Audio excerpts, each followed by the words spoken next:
Let me ask you something.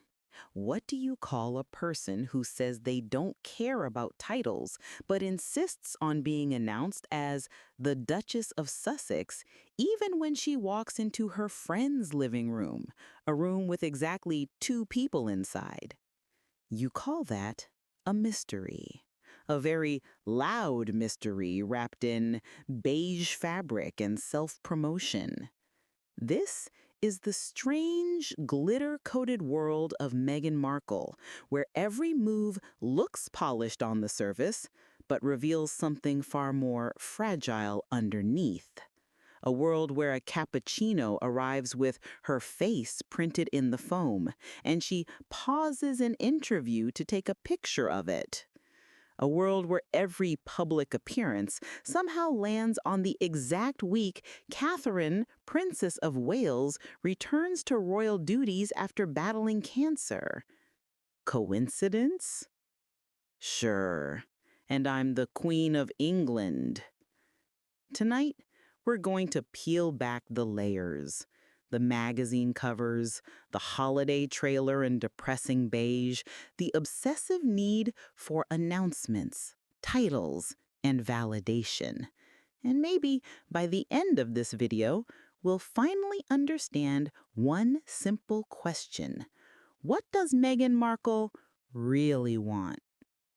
Let's begin with the simplest truth in this entire story. Meghan Markle says titles don't matter to her. She said it with a straight face during the Oprah interview. She said she didn't care about hierarchy, protocol, or royal labels. But her actions, the real, tangible, measurable actions, paint a very different picture. Take the La Brea tar pits incident. A group of schoolgirls is standing there, learning about fossils and extinct mammals, and suddenly, out of nowhere, a staff member lifts a bullhorn and announces, "Meghan, Duchess of Sussex." Not because the children asked, not because anyone needed clarification, but because Meghan needed to enter a prehistoric site like a head of state visiting the United Nations. Then, we move to the Beverly Hills Hotel. She sits down for an interview. A cappuccino arrives, unsolicited, with her own face printed in the foam. Most people would laugh and move on. Meghan pauses the interview, pulls out her phone, and takes a picture of her own picture. It's the kind of moment that tells you everything you need to know. When faced with a reflection of herself, Meghan can't help but document it, archive it, and admire it. But the best scene unfolds in New York, inside a private home owned by one of her friends. There are no crowds, no cameras, no public, just Meghan and the journalist. Yet the house manager still steps forward and announces, "Meghan, Duchess of Sussex," as if the walls themselves needed to be formally informed. This isn't confidence, it isn't elegance, it's dependency. A deep, persistent need to be framed as someone grand, even when the room is empty. And that's the real pattern. Hollywood never gave Meghan the status she wanted. She was never the lead actress, never the superstar, never the center of gravity. So she found a shortcut, a royal title that could do the heavy lifting. And now, every announcement, every greeting, every cappuccino is a way to remind the world, and perhaps remind herself, that she finally got the title Hollywood never offered. Now that we've seen how deeply Meghan depends on her title, let's look at how and when she chooses to use it, because timing, in Meghan's world, is never an accident. Consider Catherine, Princess of Wales, a woman who has spent months quietly recovering from a life-threatening illness, a woman who finally returns to the public eye to reassure the nation that she's healthy, strong, and still standing. A moment of grace and resilience, the kind of moment the British people have been waiting for. And right on that very week, as if pulled by an invisible string, Meghan releases her Harper's Bazaar cover. Not the week before, Not the week after, the exact week Catherine comes back. Fine, one coincidence. It happens. But then it happens again, and again, and again. When William and Catherine host key royal engagements, events meant to stabilize the monarchy after months of chaos, Meghan suddenly drops a new teaser, a new photo set, a new project, or a new exclusive interview. When Kate prepares for her annual Christmas Carol event, one of the most heart-centered royal traditions, Meghan releases a holiday trailer so beige and lifeless that critics compared it to a manila envelope. Not exactly festive, but perfectly timed. This is not random. This is not accidental. This is a pattern. One woman moves quietly, the other moves loudly. One builds through duty, the other builds through disruption. And here's the fascinating part. Meghan's strategy isn't rooted in jealousy. It's rooted in survival. Catherine doesn't need publicity. She is the future queen. The spotlight comes to her naturally. But for Meghan, relevance is oxygen. If she doesn't dominate the headlines, she disappears. And nothing vanishes faster than a former actress with no hit show, no active career, and no royal duties. So the logic becomes simple. If Kate is trending, Meghan must trend harder. If Kate is back, Meghan must come back louder. If Kate is celebrated, Meghan must be seen. This isn't a rivalry. It's asymmetrical warfare, a silent competition where only one person is aware she's competing. If there is one thing Meghan Markle has always wanted, it's legitimacy in the fashion world. Real legitimacy, the kind that only Vogue can offer. The glossy pages, the cultural authority, the runway credibility. Vogue is the crown jewel of style, and Meghan wanted the jewel. But fashion, unlike Hollywood, remembers everything. According to insiders, Meghan once demanded a dual cover, American Vogue and British Vogue, at the same time. Anna Wintour, the most powerful woman in fashion, agreed to give her a layout, but refused to bump Serena Williams off the cover. And just like that, Meghan pulled the plug. Access denied, relationship fractured, bridge burned to ash. So when her dream of becoming a Vogue darling collapsed, Meghan did what she always does. She pivoted. She recalibrated. She found the next best option, Harper's Bazaar. Now, to be fair, Harper's Bazaar is a respected magazine, but in this context, it isn't Vogue. It is Vogue adjacent. Vogue with fewer calories. Vogue without the cultural weight. Vogue's polite, less intimidating cousin. And Meghan's Harper's Bazaar spread reflects that tension perfectly. The poses are intense, dramatic, and oddly theatrical. She channels Carolyn Bessette Kennedy with a seriousness that borders on cosplay. She angles her chin like a 6-foot supermodel, even though she's about 5'4" on a generous day. Every frame feels like it's trying too hard, straining for a kind of effortless elegance that simply isn't there. It isn't fashion, it's aspiration photographed. But the most telling part isn't the styling, it's the intention behind it. This wasn't a photo shoot, it was a message, a declaration, a reminder to the world. I still matter. I am still important. I still belong in this space. Yet, beneath the glamorous lighting, the immaculate hair, and the desperate homage to Carolyn Kennedy, There's an unmistakable truth. If Meghan truly belonged in the fashion elite, she wouldn't need to announce it. She wouldn't need to mirror icons. She wouldn't need to force the aesthetic. Fashion royalty doesn't cosplay royalty. Fashion royalty simply is. And Harper's Bazaar, intentional or not, exposed that gap. The distance between who Meghan wants to be and who she currently is.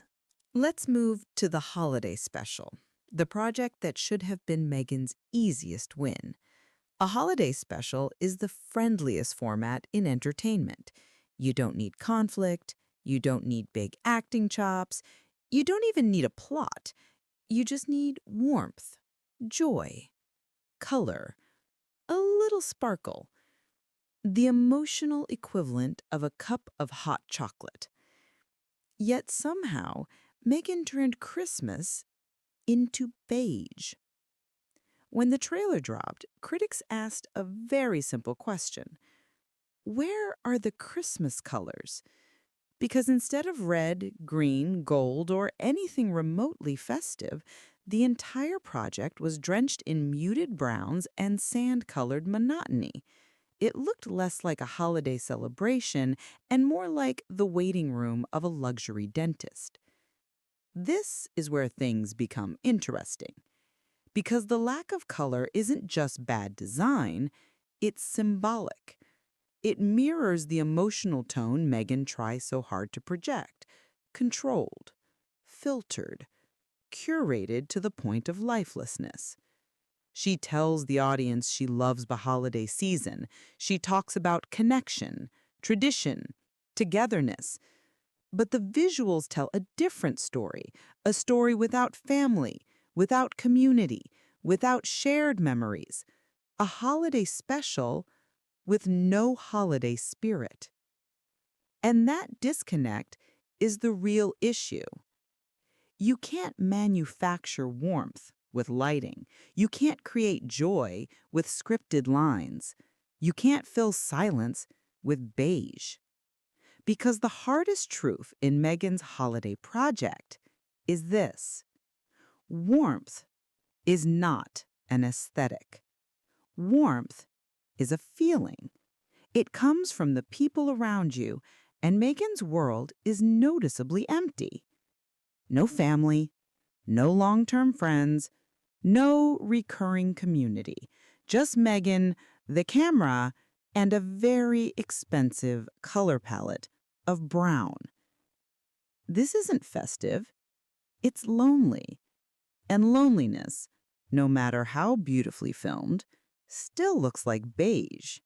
If the beige holiday special hinted at loneliness, Meghan's real life confirms it.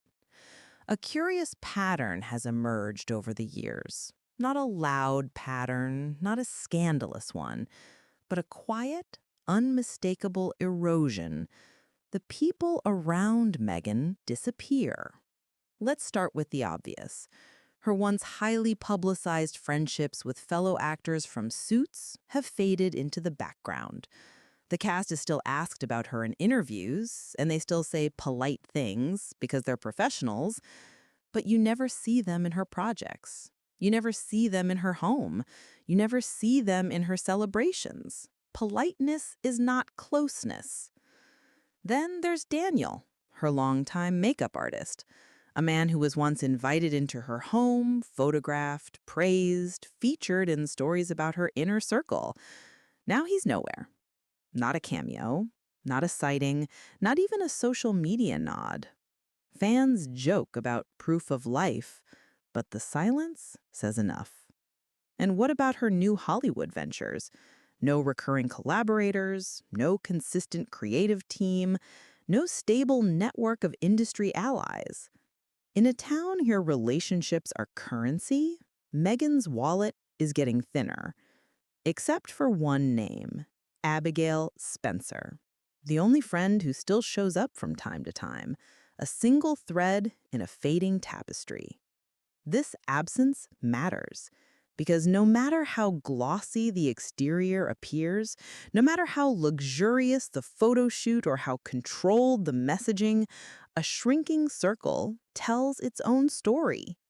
People don't stay away from you because you are unlucky. People stay away because working with you costs more than it gives. Maybe emotionally, maybe professionally, maybe both. And that is the subtle tragedy beneath the PR machine. Meghan keeps trying to build an empire of image, but an empire needs people, support, community, real relationships. Without them, everything becomes performance. A beautiful stage set with no cast, a holiday special with no family, a duchess with no court. It is the loneliest type of royalty, one constructed entirely by self-promotion and one maintained entirely alone. Up to this point, we've talked about image, timing, fashion, and isolation. But now we arrive at the part that truly matters, the part that turns all of Meghan's choices from mildly strange into potentially serious. Because behind the beige holiday trailer and the Harper's Bazaar glamour, there is a rule, a very old, very strict rule. A rule written at the Sandringham summit when Meghan and Harry decided to step back from royal duties. The rule was simple. They were not allowed to use their royal titles for commercial gain, not in advertising, not in branding, not in marketing, not in anything that could be interpreted as monetizing their proximity to the crown.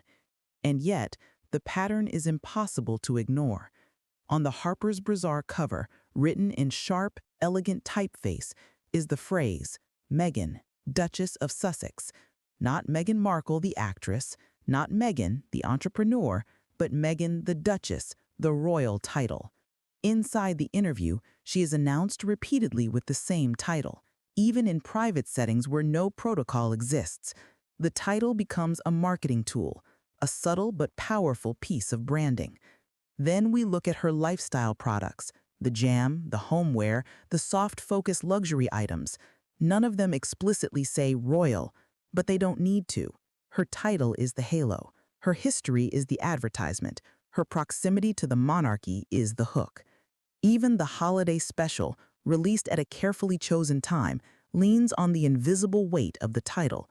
It feels royal-adjacent, royal-inspired, royal-flavored, a Christmas story told by someone who once lived behind palace gates. And here's the uncomfortable truth. If Meghan were truly operating as a private citizen, the projects would look different. They would sound different. They would be branded differently. They would not depend on the Duchess identity to sell themselves. But they do. Every time. Consistently. Quietly. Almost strategically. Which leads to the real tension. When does personal branding become a violation? When does referring to your past become profiting from your title? And at what point do the palace and the public say enough? Because if William ever decides to remove the Sussex titles, he will have a long list of examples to point to, and none of them will look like accidents. Meghan isn't just using her title. She's embedding it, reinforcing it, burning it into the public consciousness, so that even if the title is taken away, people will still call her Duchess out of habit. It is not just branding, it is insurance. So, after everything we've examined, the titles, the timing, the fashion spreads, the holiday special, the disappearing inner circle, and the quiet bending of the Sandringham rules, one question remains. What does Meghan Markle really want? Because on the surface, she wants success. She wants visibility. She wants a thriving brand, a reinvention, a second act bigger than the first. But none of that explains the intensity of her behavior. None of it explains the constant need to be announced, the relentless timing of her public moves, or the suspicious vacuum of meaningful relationships around her. To understand Meghan, you have to understand what she didn't get from Hollywood. Hollywood never made her a leading woman. Hollywood never placed her at the center. Hollywood never treated her as irreplaceable. But the royal title did. For a moment, she became global, recognizable, untouchable, someone whose very presence could shift headlines and define conversations. And that feeling, that taste of absolute recognition became the true addiction. It explains why she leans so heavily on the Duchess identity. It explains the carefully staged photo shoots, the beige Christmas rebrand, and the public appearances designed to overshadow Catherine's quiet dignity. It explains the absence of enduring friendships, because self-image always comes first. And it explains the persistent use of royal branding even when the rules explicitly warn against it. At the core, Meghan doesn't want royalty. She wants something far more universal: validation, front row status, unquestioned importance. She wants the world to look at her the way the monarchy once did, as someone who matters simply by existing. But here is the problem. Validation built on titles collapses when those titles are threatened. Validation built on image fades the moment the camera stops. Validation built on beige holiday specials and Vogue light photo shoots is not validation at all. And that is the quiet tragedy of this entire story. Meghan keeps building kingdoms out of attention, kingdoms made of magazine covers, trailers, curated aesthetics, and carefully crafted narratives. But kingdoms built on image have no foundation. They wobble, they shift, they crumble the moment the spotlight moves elsewhere. In the end, the question is not whether Meghan matters. The real question is what will remain when the titles fade, the trends pass, and the public finally looks away. Meghan may call herself a duchess forever, but a title can't fill the silence. A brand can't replace belonging, and no amount of beige can warm a room that has no one left in it.